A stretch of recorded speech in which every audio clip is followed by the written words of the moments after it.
Así estamos contando lo más destacado de este miércoles 4 de julio a la luz de la linterna en la cadena COPE. En el tiempo de la tertulia de esta noche con Carlos Sánchez. ¿Qué tal, Carlos? Buenas noches. Hola, Marta. Muy buenas noches. Fernando Rayón. Buenas noches, Fernando. Buenas noches, Marta. Pedro García Cuartango. ¿Qué tal? Buenas noches, Pedro. ¿Qué tal, Marta? Buenas noches. Y también Juan Fernández Miranda. ¿Qué tal, Juan? Buenas noches. Muy buenas noches. ¿Qué pasa? ¿Por qué hacías así cuando estaba contándonos, Andrea, ese estudio maravilloso, de ese tipo de estudios que hacen en algunas universidades, Fernando? Que los polos opuestos nos atraen, que eso es mentira. ¿Por qué estabas afirmando? Bueno, no sé, yo es que ¿Has hecho algún estudio de campo que te lo confirma? Tengo algunos estudios de campo personales hechos, sobre todo en el entorno familiar, que demuestran que los polos opuestos sí que se atraen, pero bueno, son cosas muy de andar por casa. No me puedo enfrentar a ninguna universidad, y menos si es americana y está lejísimos. Desde luego en política es verdad, eso. Seguramente. Pero todas estas cosas son que salen ahora en verano, y verás tú, y luego dirán que no, que los polos opuestos pues nunca se han atraído, y en fin, por eso me reí. Pedro sonríe y pone así la mirada como de concentración. Tienes una teoría, ¿no? No soy capaz de decir nada porque me parece un tema muy complicado. Sí que me parece que lo que ha dicho la segunda parte, ¿no? Que la atracción física es muy importante en una relación, es de sentido común, pero no soy capaz de llegar a una conclusión. Yo Juan, solo puedo reflexionar ¿qué haríamos los periodistas en verano sin estos estudios universitarios tan maravillosos? Esto es desde verdad, luego. Que nadie lo desmiente luego. Exacto, nadie lo desmiente. Bueno. De hecho, nadie se preocupa de saber si esa universidad existe. Y sin el monstruo del Lagonés, que reaparece siempre en estas fechas, y bueno, en fin. Bueno. Aunque ahora aparecen otros monstruos, pero bueno. Bueno, por ejemplo, esta tarde hemos visto, hay un poquito, ¿no? Una especie de monstruo con la renovación de la cúpula de Radio y Televisión Española. Es una de las noticias de la tarde. Enseguida vamos a entrar en todos estos asuntos, también el traslado de los políticos independentistas que están en prisión provisional y que ya han sido trasladados a Cataluña. Pero antes vamos a hablar con nuestro compañero Fernando de Aro, periodista, director de La Mañana del Fin de Semana, que está rodando un nuevo documental, esta vez en la Franja de Gaza, sobre la vida de los cristianos que se encuentran en Tierra Santa, tanto en Palestina como en Israel. Es el octavo ya documental que rueda nuestro compañero. ¿Qué tal, Fernando? Buenas noches. Muy buenas noches, Marta. ¿Dónde te encuentras ahora mismo? Pues mira, estoy en la Franja de Gaza. Hemos entrado esta mañana y estaremos aquí un par de días grabando una comunidad de cristianos que ya es muy, muy, muy reducida. Solo quedan en 1.100 cristianos. Esta era antes una tierra con mucho más cristianos, pero han tenido que ir marchándose. La situación es muy difícil. La situación en la Franja de Gaza es terrorífica. Yo he tenido ocasión de estar rodando en un hospital, de hacer varias entrevistas. La situación humanitaria es terrorífica, pero para los cristianos es especialmente difícil y muchos de ellos están optando por salir, por emigrar. ¿Cómo es la vida allí de un cristiano, Fernando? Pues mira, la vida de un cristiano en Gaza, como la de todos los gazatíes, es una vida muy difícil. La luz eléctrica dura 4 horas y nunca sabes cuándo la van a encender y cuándo la van a apagar. Las condiciones sanitarias son muy complicadas y por una parte la posición del gobierno de Israel es dura con ellos. Hace unos meses, para celebrar la Pascua, pidieron, como tradicionalmente hacen, 600 permisos para salir a Jerusalén, que está a 1 hora y media de aquí, a celebrar la Pascua, porque tradicionalmente solían viajar hacia el Santo Sepulcro y este año no les han dado los permisos para viajar hasta Jerusalén. Luego, la relación con los musulmanes es buena. Hay una buena relación con los musulmanes. Esta misma tarde hemos estado en una de las iglesias y los musulmanes incluso entraban a rezar porque había un funeral. Pero hay ciertos elementos radicales dentro de la Franja de Gaza que en algún momento han atacado, por ejemplo, la escuela católica que aquí queda. Es una vida muy difícil. Yo, de hecho, esta tarde le preguntaba a varios chicos si pensaban quedarse y varios me confesaban que tan pronto como fuera posible saldrían para no volver. ¿Hay alguna historia que te haya impactado especialmente? Pues sí, mira, me ha impactado la directora de un hospital. Es una cristiana ortodoxa que tiene un nivel muy alto de estudios porque ha estudiado en Estados Unidos y en Londres, y teniendo todas las posibilidades del mundo para escaparse de aquí, para marcharse de aquí, ha decidido quedarse y está al frente de un hospital que es una preciosidad. Digo que es una preciosidad porque hay unas buena parte de la ciudad de Gaza es una ciudad sucia, es una ciudad donde ves a la gente, con dificultades de alimentarse, y cuando entras y traspasas esa puerta de ese hospital que está sostenido por la Misión Pontificia, que es una obra del Vaticano, aunque el hospital es un hospital protestante, entras en una especie de oasis. Y esta mujer, que ya digo podría tener todas las papeletas, tendría todas las facilidades del mundo, ha decidido quedarse aquí, y mientras grabábamos el documental iba hablando con uno tras otro de los enfermos, y era sorprendente. Y yo le preguntaba, pero tú ¿por qué no te has marchado?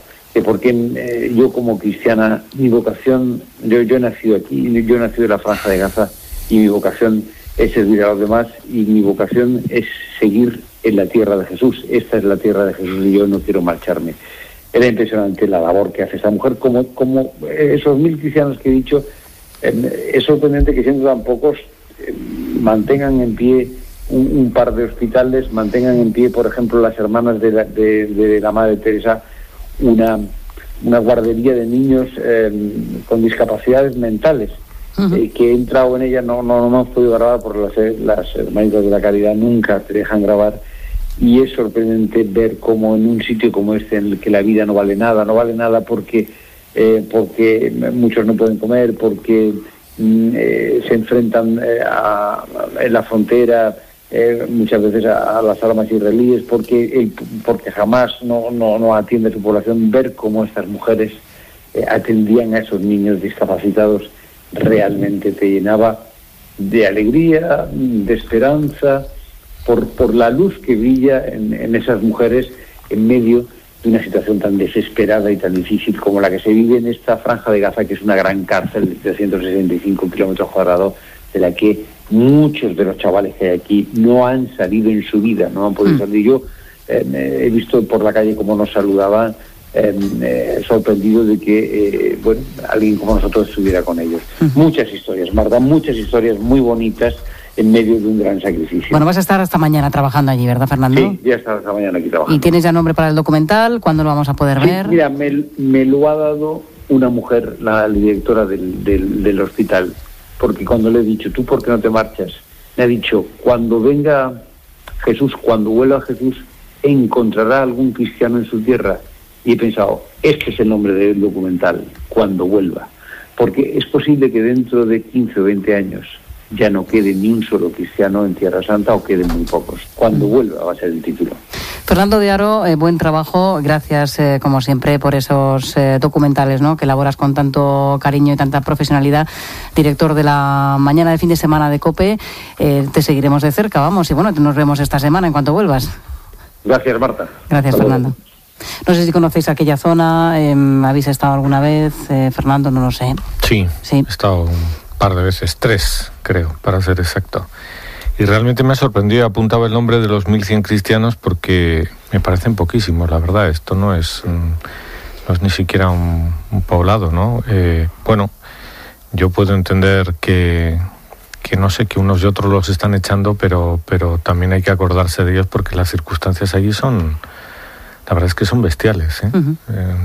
Me parece que son muy pocos, naturalmente que lo son, pero realmente son unos héroes, unos mártires, yo diría, casi, ¿no? No digo nada original, ¿no? Sí, comento que evidentemente estamos ante un genocidio religioso y diría casi hasta cultural. Es decir, ya no solamente es un problema de carácter religioso vinculado al cristianismo ortodoxo, sino de carácter cultural, que es el empobrecimiento intelectual de aquella zona, fruto de una guerra verdaderamente espantosa desde el año 49 hasta aquí, nos está llevando a esto. Y yo creo que no merece la pena reflexionar más en el sentido de que todo está dicho ya sobre el tema de Oriente Medio, y lo único que falta es que las partes se pongan de acuerdo para acabar con este horror absoluto.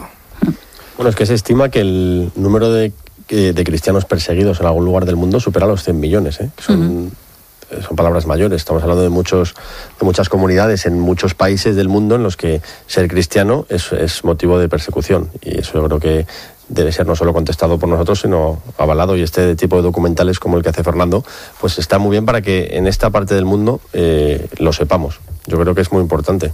No hay que recordar que quien gobierna la zona y controla las instituciones, la enseñanza, etcétera, es Hamás. Entonces, pues efectivamente, en ese contexto el cristianismo tiene muy difícil su supervivencia. En cualquier caso, yo me quito el sombrero ante Fernando Haro, porque es una persona que tiene dos rasgos que yo admiro: su curiosidad intelectual y su compromiso con el periodismo.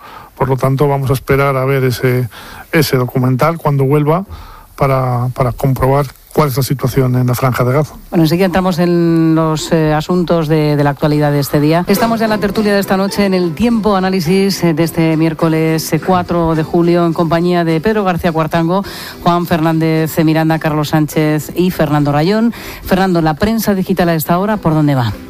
Pues mira, toda por el mismo sitio, salvo un periódico, un diario online, elconfidencial.com, de aquí Carlos Sánchez presente, que va por otro lado. El Clinic de Barcelona, asegura que el trasplante a Vidal, jugador del Barcelona, fue, comillas, aprobado por la autoridad competente, cierro comillas, lo digo para que nadie crea que es una broma. Eso lo han dicho los propios del Clinic, y parece que están apuntando a un juez, que es el que lo aprobó, o que en fin, que es la autoridad competente. El resto están en el lío. Radio Televisión Española, ABC. Sánchez consuma la toma del Consejo de Radio Televisión Española gracias al apoyo de los separatistas. El País, el Congreso aprueba la lista presentada por el PSOE, Podemos y PNV para renovar la cúpula de Radio Televisión Española.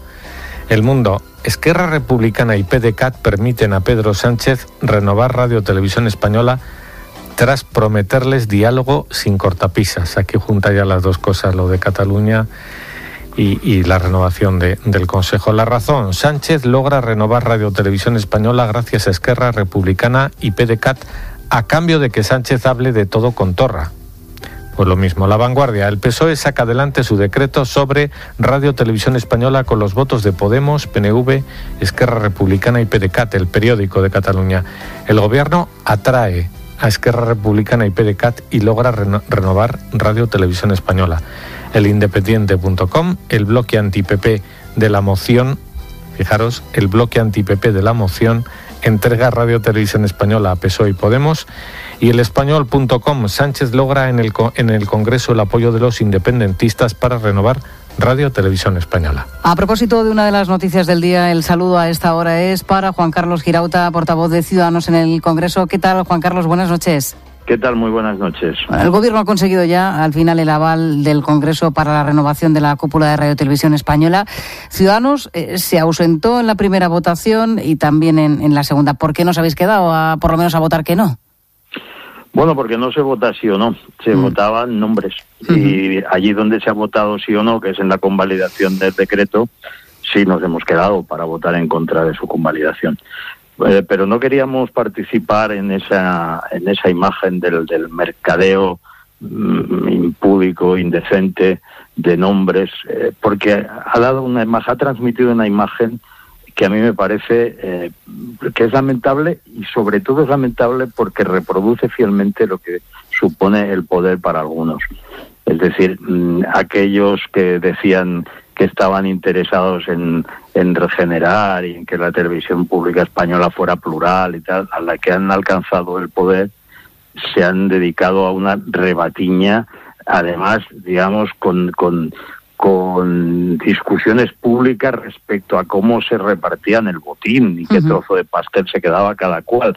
Y nosotros, como eso es un incumplimiento flagrante de la ley, que establece que tiene que haber un concurso público para que los resultados sea un consejo de periodistas neutrales, objetivos, que no estén politizados.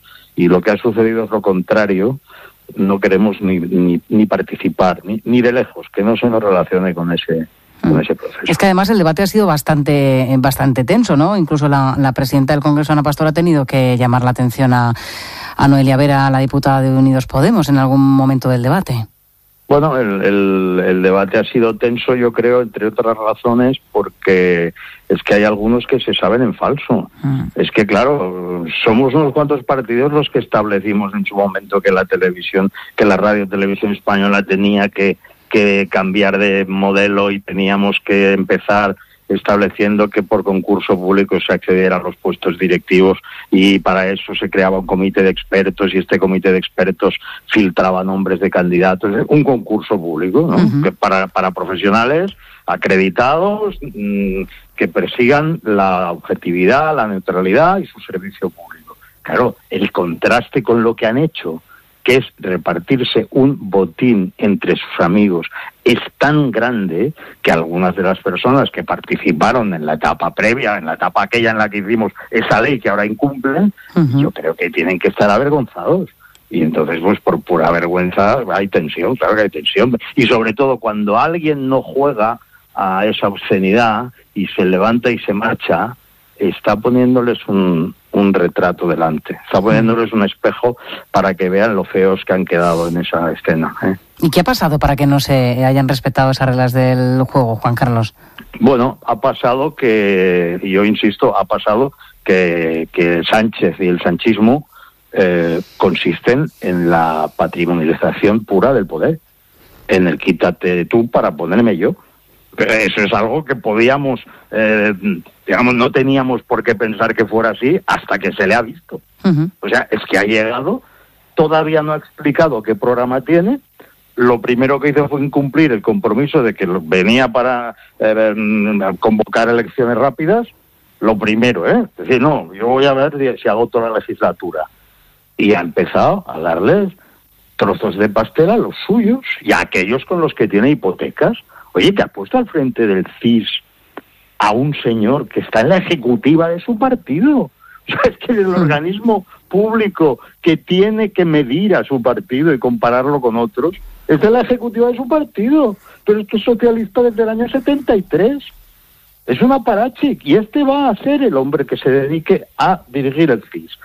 A su ex jefe de gabinete le da a Renfe, a los amigos les pone la Radio Televisión Española, se la reparte aquí, claro, aquí había que repartir botín, porque el problema básico de este gobierno es que, mira, es que 84 diputados, que es lo que tiene el PSOE, no es ni la mitad de una mayoría absoluta.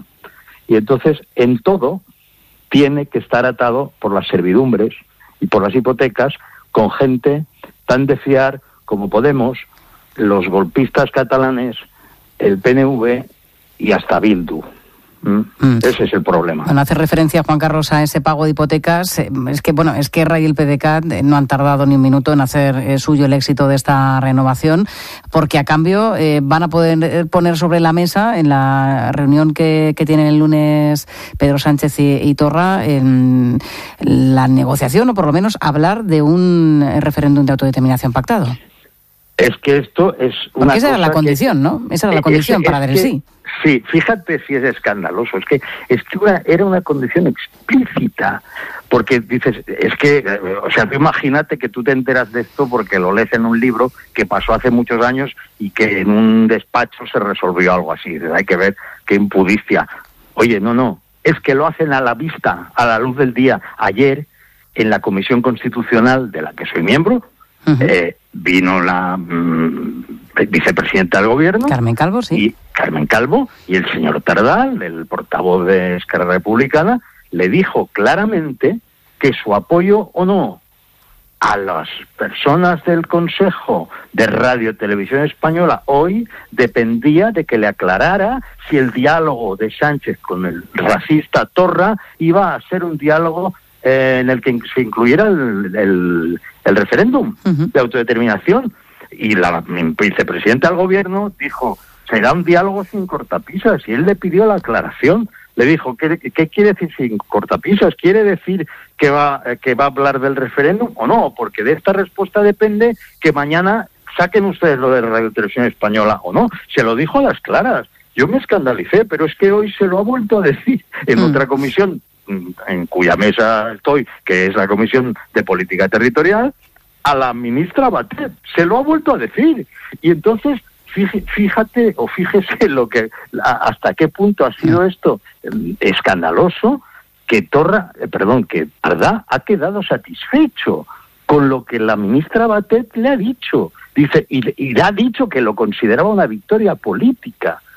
Por lo tanto, es urgente que este gobierno nos explique exactamente, es decir, si el señor Tardá tiene una victoria política, se enorgullece de ello, y tal como dijo, vota a favor de este Consejo del dedazo, cuando la condición única era que se hablara de referéndum, algún motivo hay para preocuparse, ¿no? Uh-huh. Es que nosotros estamos muy preocupados. Es que ayer la vicepresidenta del gobierno dijo que el proyecto separatista no tiene la mayoría suficiente para salir adelante. Pero vamos a ver, que es la vicepresidenta del gobierno. Es que la cuestión no es que no tenga la mayoría suficiente para salir adelante. ¿Y si la tuviera? ¿Y si la tuviera? Sí, es que no es legal, ¿no? Es que no es eso, es que no cuenta con el marco constitucional para salir adelante. Y eso es lo que no les están diciendo. ¿O es que acaso este gobierno está por la labor de facilitar ese marco? Pues afortunadamente solo tienen 84 diputados y para una reforma constitucional necesitan un poco más que para hacer lo que han hecho con Radio Televisión Española. Uh-huh. Claro, Juan Carlos, porque en esta operación de distensión que comienza con ese encuentro que van a mantener el lunes, ¿no? Cara a cara Pedro Sánchez y Torra, la fórmula esta de hablar de todo llega a un momento en el que se agota, porque esto de hablar ya se ha hecho anteriormente. Quiero decir, el expresidente Mariano Rajoy también recibió a Puigdemont, y Puigdemont ya le planteó su proceso independentista, ¿no? Entonces, ¿en qué momento se agota vamos a hablar de lo que sea? Bueno, es que claro, uno tiende a pensar que si lo que está haciendo el gobierno es engañarlos como chinos y diciendo sí, hablemos y tal, que los primeros que se tendrían que dar cuenta son los afectados, ¿no? Son los separatistas. Pero los separatistas se han sumado al juego. Se han sumado, insisto, poniendo condiciones explícitas y entrando en ellas. Es decir, ahora lo que sabemos seguro es que, por ejemplo, que Esquerra ha puesto una condición, que el gobierno la ha aceptado y que, por lo tanto, en el momento en que se reúnan los presidentes del gobierno español y de la Generalitat, en ese momento ahí se va a hablar de un referéndum de autodeterminación que es algo ilegal, cuando la autodeterminación, según el propio gobierno reconoce, como no puede ser de otra manera, no existe. Y entonces, ¿cuál es el contexto de esto? ¿Cómo es que no se dan cuenta los separatistas si es que todo esto es una tomadura de pelo a ellos? Pues no se dan cuenta porque no es una tomadura de pelo a ellos, es una tomadura de pelo a nosotros, porque lo que están diciendo es que van a intentar que aquello que el Tribunal Constitucional anuló en el Estatuto de Autonomía catalán, aquella parte inconstitucional, de algún modo sus contenidos hay que recuperarlos, pero no por la vía de la reforma. La que da competencias, ¿no? A formular consultas, ¿no? Pero claro, si es que este es el drama. El drama es que el gobierno español actual, el gobierno pasajero, el gobierno interino, el gobierno por la puerta de atrás, que es incapaz de aprobar una financiación autonómica, porque lo ha dicho, que es incapaz de hacer una reforma de la legislación laboral, porque lo ha dicho, que es incapaz de hacer nada porque tiene las manos atadas, se presente como aquel que va a conseguir un marco nuevo de política territorial. O sea, primero, el primer diablo, la ministra Batet, de reforma de la Constitución. Uh-huh. Ahora son un poco más prudentes, no dice reforma de la Constitución, pero sí dicen, bueno, aquello que se anuló por parte del Constitucional, pues a lo mejor con unas leyes orgánicas lo podemos. Hombre, pero vamos a ver, ¿cómo vas a recuperar algo que se ha declarado inconstitucional? Ni por leyes orgánicas ni por ningún otro mecanismo. Y hoy le hemos preguntado, yo no porque soy miembro de la mesa de la comisión, pero mi compañero Villegas, como portavoz de la comisión, le ha preguntado a la ministra Batet exactamente qué quiere recuperar. Una justicia para Cataluña rompiendo la unidad del Poder Judicial, quiere recuperar la primacía del catalán en la administración pública, quiere recuperar que los catalanes no podamos recurrir al defensor del pueblo, porque ya tenemos un síndico de greuges. ¿Qué es exactamente lo que quiere recuperar? Pero, lógicamente, la ministra no responde a eso.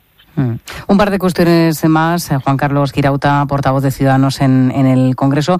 Los políticos independentistas que están en prisión provisional ya han sido trasladados a Cataluña. Se insiste desde el Gobierno que esto no es el pago a ningún tipo de apoyo a la moción de censura contra Rajoy en su momento, que solamente se trata de cumplir la ley, pero aquí también hay una decisión política, ¿no?, en esta cuestión del traslado.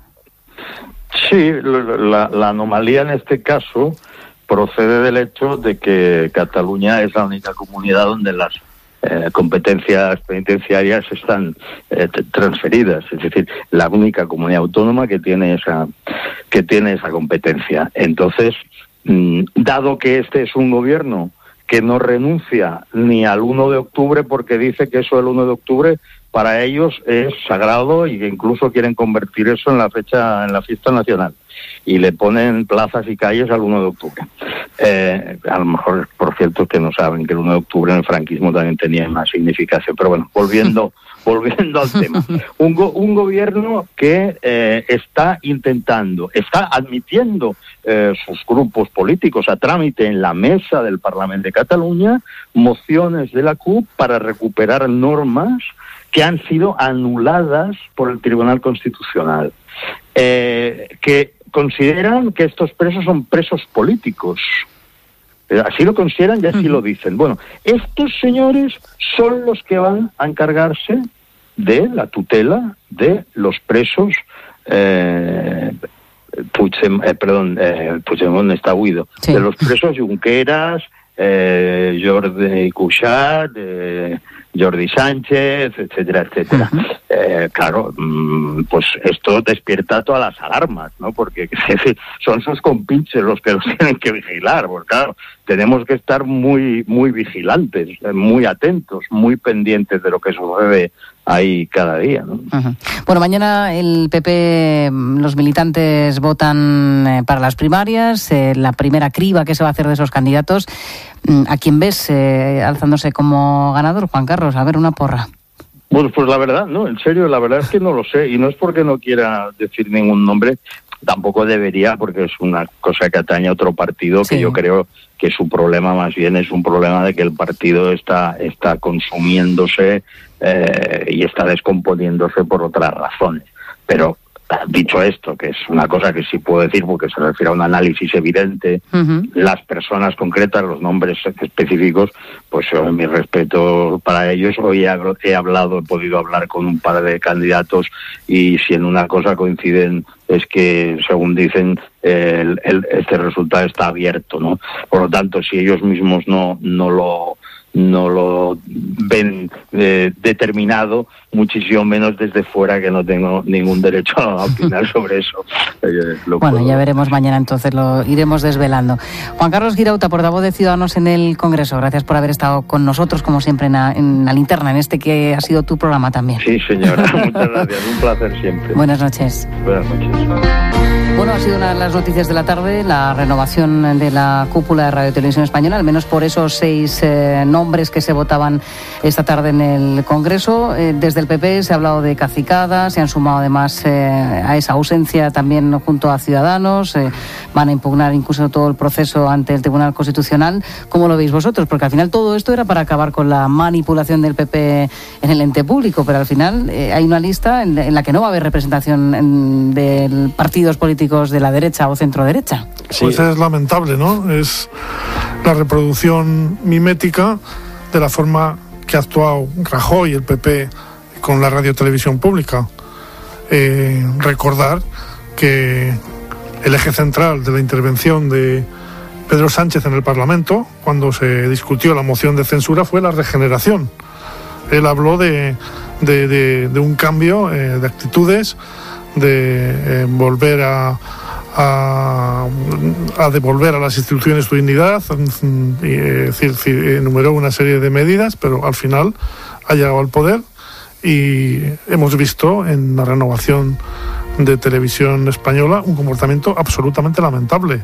Es decir, no quiero faltar al respeto a las personas que están ahí, a esas 6 personas que hoy ha nombrado consejero del Congreso, pero son evidentemente periodistas muy significados políticamente, periodistas dentro de la órbita de Podemos y del PSOE, y por lo tanto el PP, cuando renovó el Consejo de Administración de Televisión, puso a los suyos, y el PSOE y Podemos han hecho exactamente lo mismo.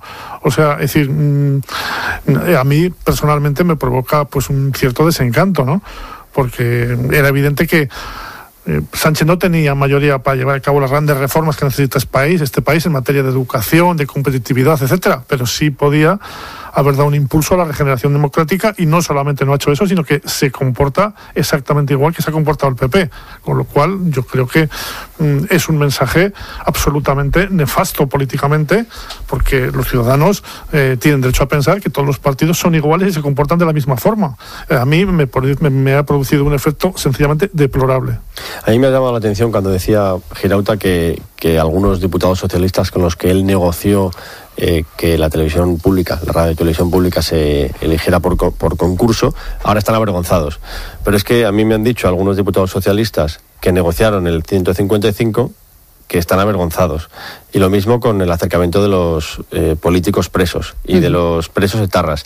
Entonces yo empiezo a pensar qué pasa en el Partido Socialista para que nadie de todos esos que están avergonzados en privado levante la voz. Absolutamente nadie. Y estamos encontrando un líder del partido, un presidente del gobierno, que se está saltando a la torera todos sus compromisos autoimpuestos, no solo en la moción de censura, sino desde que es por segunda vez secretario general del PSOE, y un partido que es incapaz de plantarle cara. Y yo creo que la mentira tiene las patas muy cortas, y que el recorrido de esta forma de gestionar de Sánchez, que lleva poco más de un mes en Moncloa, puede acabar muy mal para su partido. Y lo triste es que también va a acabar muy mal para España, porque creo que como decía Pedro, hay un enorme desencanto en quienes asistimos a una política que se está gestionando desde el partidismo más burdo.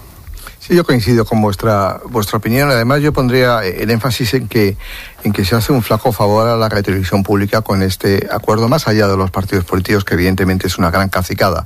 Anteriormente teníamos un presidente de la televisión española que no se cortaba diciendo que él había votado al Partido Popular, cosa que verdaderamente es infumable. Y ahora tenemos a unos consejeros que abiertamente, algunos de ellos han participado en las listas electorales de Podemos. Y por lo tanto, yo creo que están verdaderamente fuera de lugar que estén en sus puestos. Pero el problema de fondo sigue siendo el mismo. Es decir, es la imagen como si Radio y Televisión Española tuviera todavía una capacidad de penetración en la sociedad española como la que tenía hasta el año 89, que se pusieron en marcha las televisiones privadas.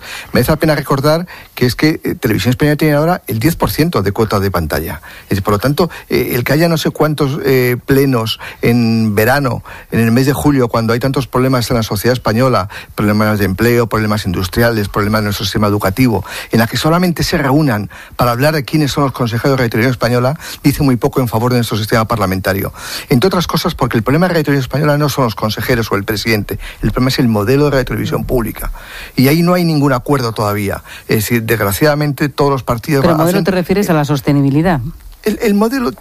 ¿Qué tipo de televisión queremos tener? Si es una televisión vinculada a los informativos, es un aparato de propaganda, como parecen querer todos los partidos políticos, los que han estado hasta hace bien poco en el poder y los nuevos, que han entrado, que hacen exactamente lo mismo, como dice Pedro, o queremos una televisión realmente, que yo creo que es la televisión del siglo XXI, que es el gran eje de la política audiovisual de España. Es decir, que es a través de la que se transmite la cultura. Es la televisión que llega a Latinoamérica. Es la televisión que crea puestos de trabajo. Es la televisión que piensa en la animación española, es la televisión que defiende el castellano. Ese es el debate de fondo de la televisión. El que haya un consejero u otro consejero de otro partido es irrelevante, pero desgraciadamente los políticos solo se reúnen en julio, no para hablar del desempleo, no para hablar de la productividad, no para hablar de la educación o de la sanidad, sino para hablar de los consejeros de la televisión española. Lamentable.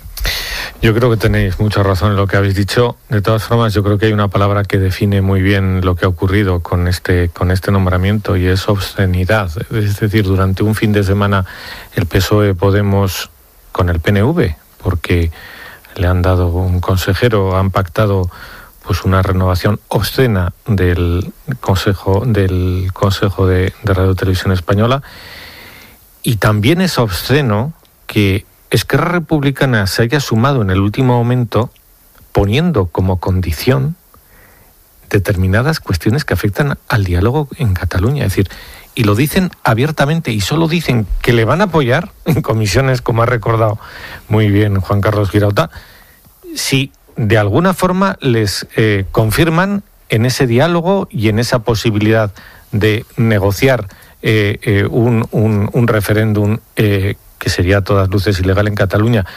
Eso no es posible. Y me ha gustado en ese sentido la referencia que ha hecho a Tezanos, una persona muy respetable, pero que efectivamente es un militante socialista, está en la ejecutiva, en el CIS. Hombre, el CIS, ya sé que no es Radio Televisión Española, pero el CIS, incluso el PP ponía algunos catedráticos de un perfil bastante profesional para que lo dirigieran. En este caso ya no, ni eso. Es decir, por eso digo que me parece que esa imagen que quería cuidar este gobierno, que quería dar, hoy se ha caído pues a todas luces con lo que ha ocurrido. Pero es que la gravedad del nombramiento de Tezanos en el CIS no es solo por la cocina que pueda haber en las encuestas. No, bueno. Es que hay muchas formas de manipular. Por ejemplo, haciendo preguntas sobre los temas que interese al Partido Socialista que estén en la agenda de solo si medios. Preguntas por una cosa u otra, claro, en la encuesta, claro, puedes ya teledirigir, por supuesto. Vamos al problema de fondo del CIS. Yo creo que Tezanos evidentemente es incompatible, o el puesto de la Ejecutiva Federal con el presidente del CIS es incompatible, tiene que optar por una cosa o la otra. Pero volvemos al tema de fondo. Es decir, el CIS debe hacer encuestas políticas. Es que es prácticamente el único centro de investigaciones sociológicas a nivel europeo que hace encuestas políticas. Yo creo que tiene que existir el CIS para saber qué opinan los españoles sobre la educación física, qué opinan sobre la alimentación, qué opinan sobre muchísimas cosas. Pero tienen que hacer encuestas políticas. Ese es el problema de fondo. No, pero acabo nada, que lo que habéis dicho, o sea, lo que dices tú, Carlos, el problema es que han puesto el tejado, pero no han puesto ni los cimientos ni las vigas de la casa. Lo único que les ha preocupado, que es lo que han exhibido con austeridad, como decía Fernando, es la ocupación del poder, el poner a los suyos al frente de los ministerios, de los organismos públicos, de las agencias oficiales, y es lo único que les preocupa. Los viejos comisarios políticos. Claro, entonces, o sea, no hay ningún debate sobre el CIS ni sobre televisión, lo que importa es poner a los míos. Solamente nombres, no hay debate de fondo. Enseguida continuamos con el análisis de esta noche, la tertulia. La Linterna. Colmenarejo. COPE. Estar informado. Línea editorial. Cadena COPE. La ministra de Educación, Isabel Celaá, no ha tardado mucho tiempo en introducir en la agenda política la asignatura antes llamada Educación para la Ciudadanía y ahora Valores Cívicos y Éticos. La ministra ha explicado, con escasa precisión, que la nueva asignatura introducirá valores cívicos y constitucionales, pero ha añadido que tendrá como referentes algunos contenidos que articulan, según su entender, esos valores cívicos, como pueden ser el feminismo y las concepciones sobre la relación entre naturaleza y sexualidad. El problema no radica en la asignatura en sí misma, sino en los contenidos que la desarrollarán. En este complejo momento de la sociedad española es necesario un fortalecimiento de los valores constitucionales y cívicos compartidos en todo el territorio nacional y podría diseñarse convenientemente una asignatura que los propusiera. Pero como ha dicho el Foro de la Familia, el Gobierno debe dejar muy claro qué es lo que quiere ofrecer con esta asignatura. Introducir una propuesta ideológica o moral sin tener en cuenta las convicciones éticas y religiosas de las familias vulneraría la neutralidad del Estado y atentaría contra el derecho constitucional de los padres a educar a sus hijos según sus convicciones. También supondría vulnerar el derecho de los centros a disponer de un ideario propio. Esperemos que no sea necesaria una nueva movilización de la sociedad civil para defender su libertad, tal como sucedió con Educación para la Ciudadanía durante el gobierno Zapatero.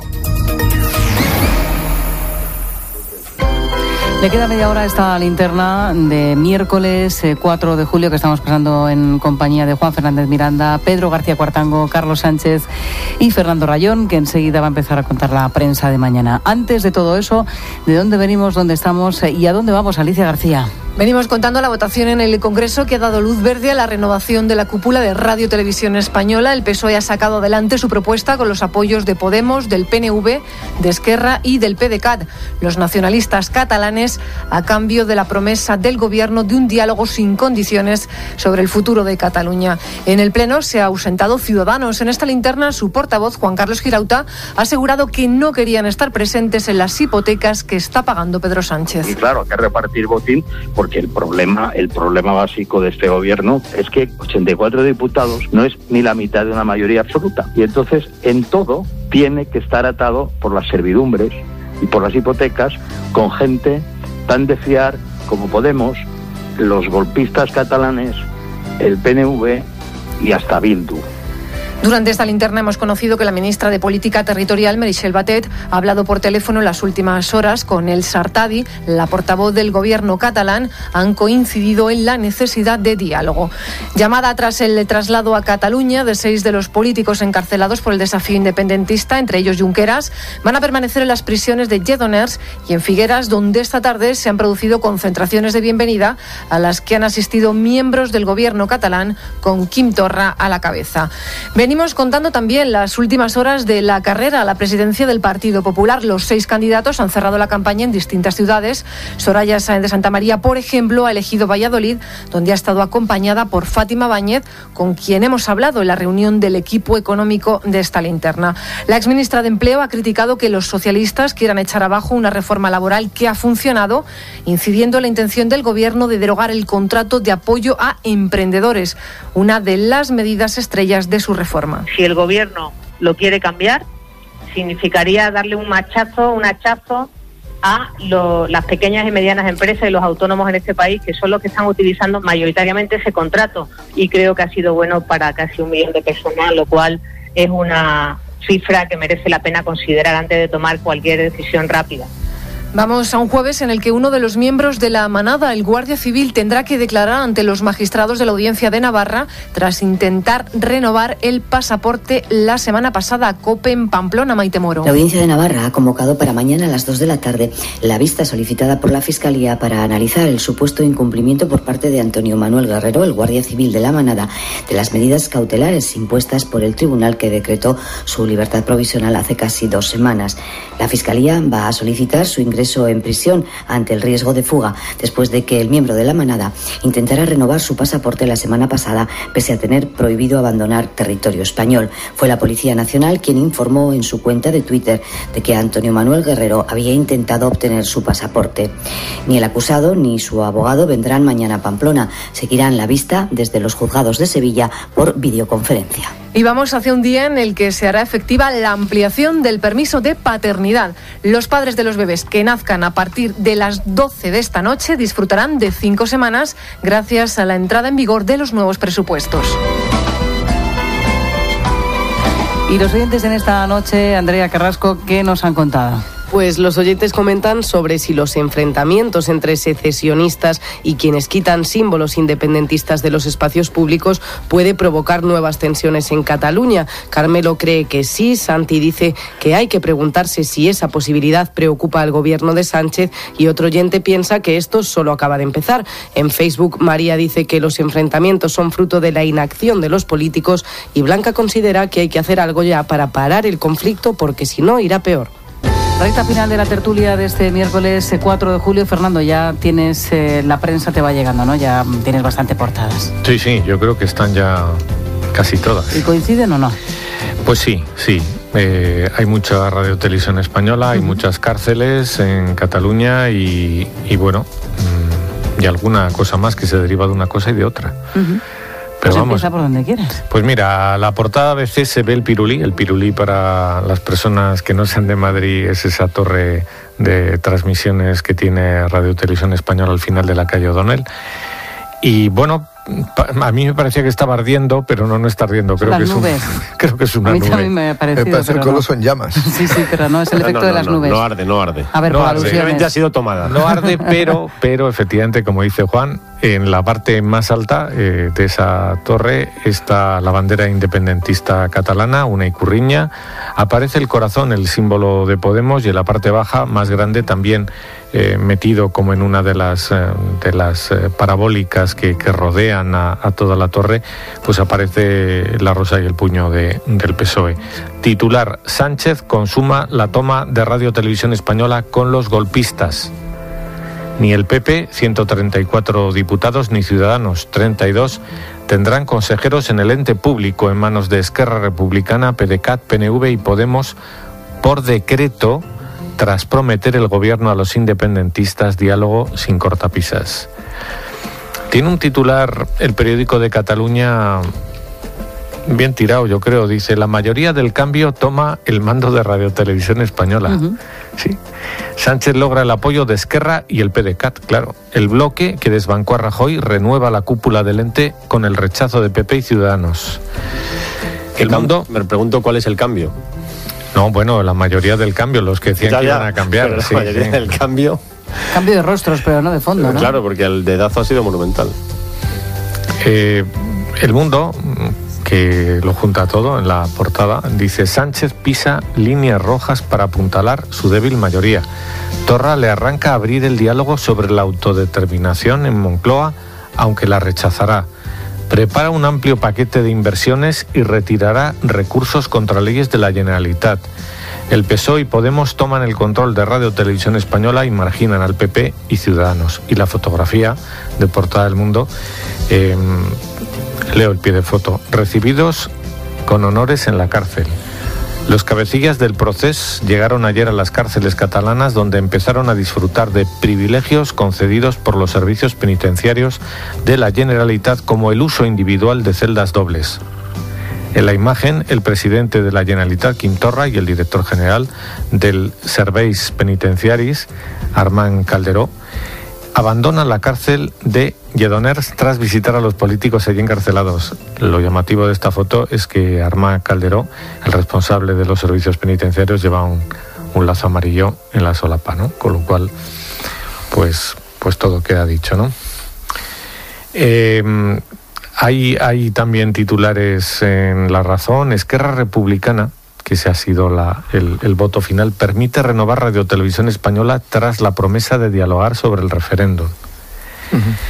Y el ABC editorializa sobre este asunto y titula: Sánchez paga el peaje de Torra e Iglesias. Los gestos de la Moncloa y la falsa retórica de su lenguaje, distensión para Cataluña, tratan de ocultar con ofertas de diálogo lo que no son sino puras cesiones a la Generalitat.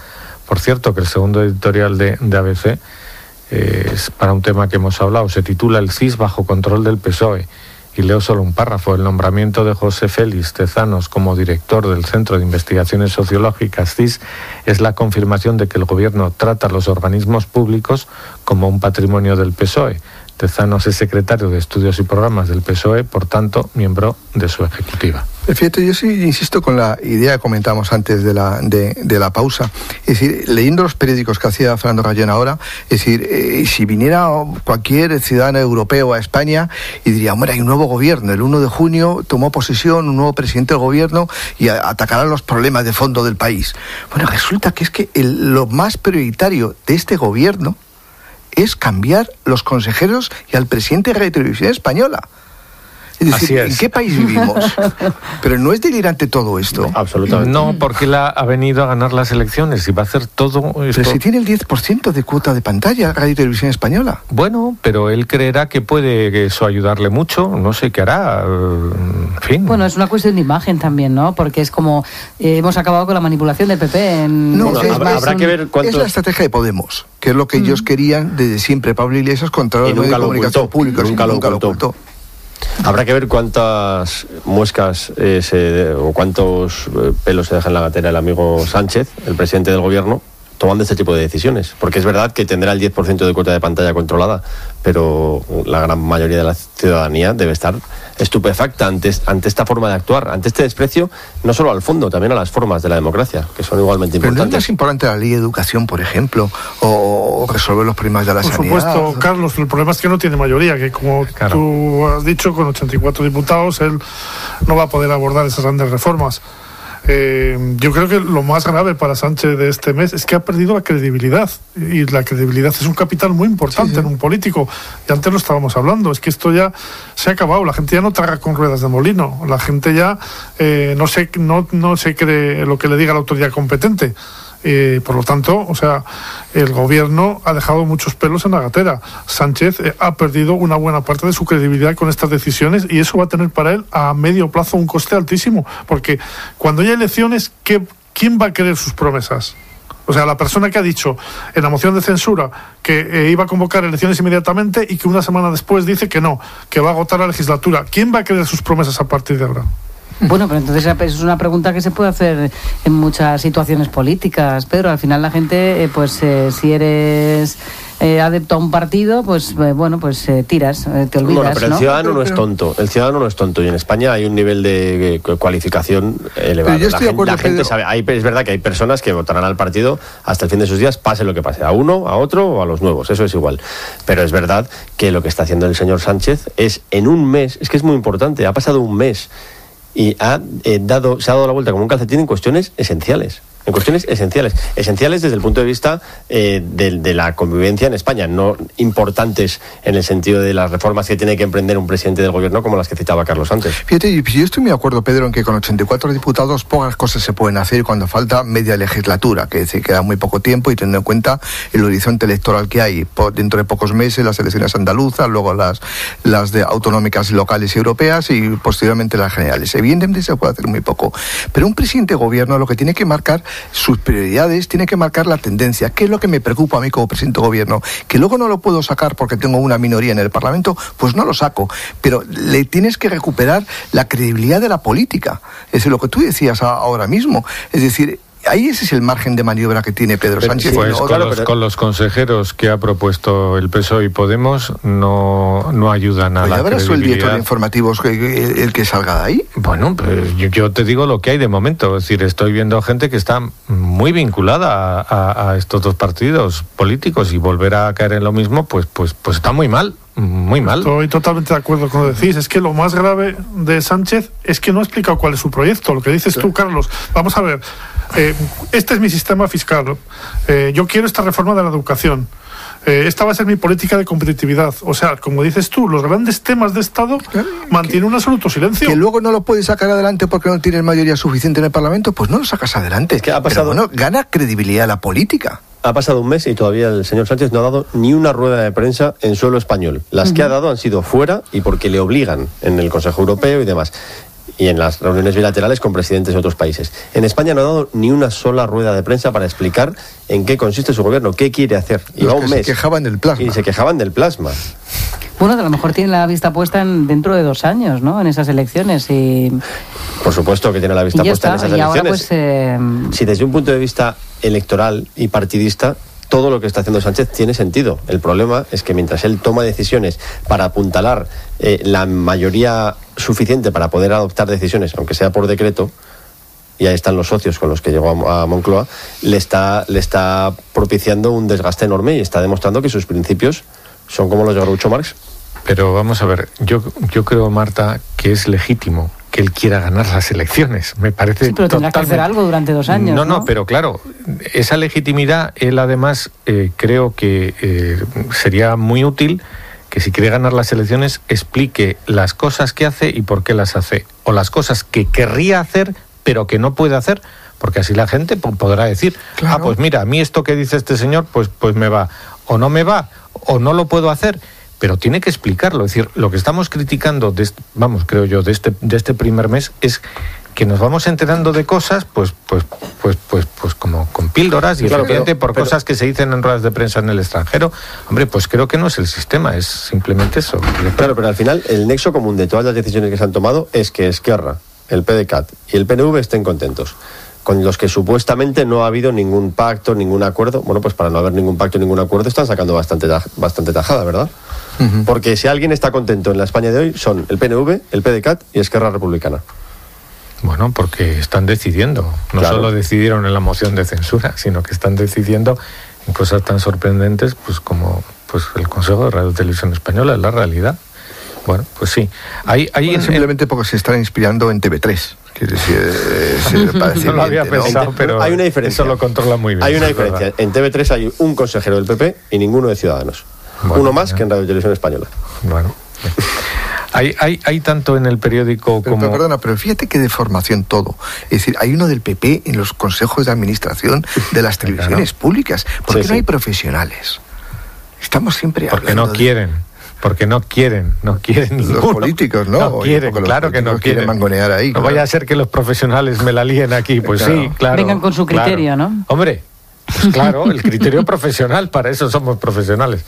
Bueno, a ver, ABC va con un antetítulo, dice: las concesiones de la Moncloa no frenan al independentismo. Eso por encima de esa fotografía de Quintorra abandonando con Armand Calderó, el responsable de prisiones, pues la prisión, ¿no? Hay 3 sumarios y un titular. El primero: Torra eleva el tono pese a la distensión de Sánchez. Distensión entre comillas. Distensión entre comillas, sí. Tienes toda la razón. Importante matiz, porque es verdad que... decisivo. Y hay 3 sumarios. Dice: el presidente de la Generalitat exige la liberación de los presos. 2. Sánchez acumula desprecios por parte de Torra y todo su gobierno. 3. Los secesionistas piden armas largas para los Mossos y acceso a Interpol. Esto lo he visto en algún sitio pequeño, pero que, en fin, que lo había rechazado el anterior gobierno, pero Bueno, eso dimos una portada en ABC el 7 de octubre, lo he estado revisando hoy en la redacción, de un pedido que hubo al Ministerio de Defensa en la época del gobierno en funciones, en aquellos meses largos, con un pedido de armas largas, como para armar, en fin, un ejército que tiene intenciones de conquistar algo. No es para la autodefensa o para controlar las manifestaciones. Y hoy el PDeCAT, que en aquel momento se puso de los nervios y dijo que ABC inventaba informaciones, pues lo reconfirma en sede parlamentaria, diciéndole a Marlaska que, hombre, que les den unos cuantos fusiles, ¿no? Y más Mossos. De asalto. El periódico titula: Torra niega valor de canje político al traslado de los presos. Bueno, es lógico, ¿no? Que si ellos, para los independentistas, el traslado de los presos a Cataluña es un aperitivo. Si el tema de fondo es el tema de fondo, que es la decir, libertad. La libertad. Por eso dicen, el presidente y Torrent exigen la libertad de los reclusos y los visitan tras su llegada a Cataluña. Claro, pero ahí hay que remarcar una cosa. O sea, es verdad que el traslado de los presos es legal, es lo que establece el reglamento penitenciario. Pero aquí la gran paradoja es que, como ya hemos empezado a ver, van a una cárcel gestionada por el gobierno de Torra. Ya les han puesto individualmente en habitaciones dobles. Quiero decir que es evidente que ellos van a vivir en la cárcel como si vivieran en un palacio. Porque Cataluña tiene las competencias. Claro, porque tienen las competencias. Especial. Porque es que hoy ha ido a verles con la consejera o el director general de prisiones, no sé muy bien, con un lazo amarillo. Quiero decir que ellos, dentro de los muros, que no les van a poder sacar de esos muros, pero dentro de esos muros van a hacer lo que les dé la gana. Y esa es la anomalía. O sea, yo no estoy en contra del traslado. A mí me parece muy bien que les trasladen y les acerquen a las familias, pero claro, lo que no podemos aceptar es que tengan una situación de privilegio tan descarada. La Vanguardia titula: primera noticia, el Govern se pone al frente de la marcha por los presos.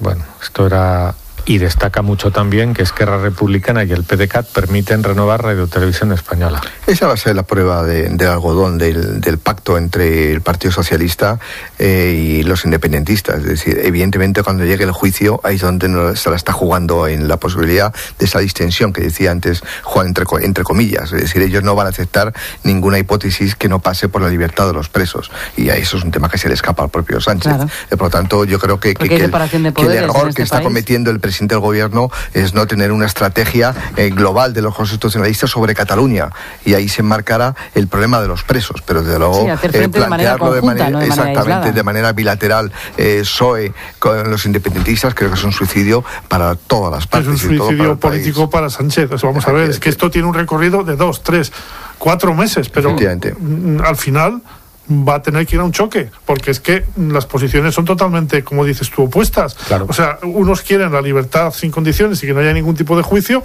y eso el gobierno no lo puede prometer, porque además no depende de él. Claro. Ni siquiera sus bases se lo permitirían, porque el votante socialista no acepta eso. Por lo tanto, al final, o sea, va a tener que ir a un choque y va a tener que volver a una situación muy similar a la que se encontró Rajoy hace unos meses. Por lo tanto, o sea... Es la operación diálogo 2. Sí, eso es, la operación diálogo 2. Es decir, que es una huida hacia adelante, pero que al final va a topar con el abismo. Fijaros, el periódico El País, que me acaba de llegar ahora, titula parecido a La Vanguardia: el gobierno catalán participa en el recibimiento de los presos. Pero su primera noticia, la del País, que es sobre el relevo de Televisión Española, no tiene mucho que ver con lo que estábamos diciendo, pero sí. Titular: el PSOE cierra su primer gran acuerdo con el relevo de Radio Televisión Española. Como un amplio consenso, vamos. Sí. Bueno, esto no lo dicen. El PSOE cierra su primer gran acuerdo con el relevo de Televisión Española. Bien, y luego, por destacar algo en La Razón, que está en portada con el asunto del PP, el PP pide cerrar filas si el ganador saca 3.500 votos de ventaja. Génova desea una lista unitaria después de la primera vuelta. Bueno, a ver cómo Ese es el culebrón que empieza mañana. Sí, yo mañana, Fernando, te apuesto pincho de tortilla de caña a que mañana a esta hora no tienes todas las portadas. No, yo creo que no. Se ha metido en buen lío el Partido Popular. Yo creo que los procedimientos son verdaderamente lamentables desde el punto de vista democrático. Urnas de cartón, no se sabe muy bien. Hay tal temor en el PP que nadie se atreve a decir que mañana antes de las 11:30 esté el recuento. Cuando acaba la jornada a las 8:30. Ese es el desconcierto Esto que hay en el PP en este momento. La descomposición interna del partido. El partido entra en una crisis gravísima, empezando porque decían que tenían 800.000 militantes y se han registrado 60.000. La descomposición, fíjate, Pedro, y la poca práctica democrática. Un partido demasiado acostumbrado al dedazo. Tendrían que empezar en algún momento, ¿no, Carlos? No, está bienvenido. Mejor ahora que nunca, pero desde luego hay poca práctica democrática. No, mañana no habrá... Bueno, pues haremos lo que sea, ya veremos lo que hacemos. En la linterna en directo. Ya veremos lo que hacemos. Gracias, Juan Fernández Miranda, buenas noches. Pedro García Cuartán, un placer como siempre. Buenas noches, Marta. Carlos Sánchez, gracias. Adiós, Marta. Fernando Rayón, hasta mañana. Adiós. Volveremos mañana, jueves 5 de julio. Santos Antonio María Zacarías, sacerdote, Abel Obispo y Filomena Virgen y Mártir. Ahí lo llevas, Fernando. En el control técnico, Álvaro Español, en la producción Belén Montes y en la coordinación general, Alicia García. Al micrófono, Marta Ruiz. Gracias por estar al otro lado y mañana pues contaremos lo que podamos, Fernando. Sí, a lo que dé tiempo. Eso, presionaremos un poquito a los periódicos. Juan, mueve la cosa. Yo mañana a tope en el ABC trabajando. Creo que va a ganar la apuesta. Hasta mañana.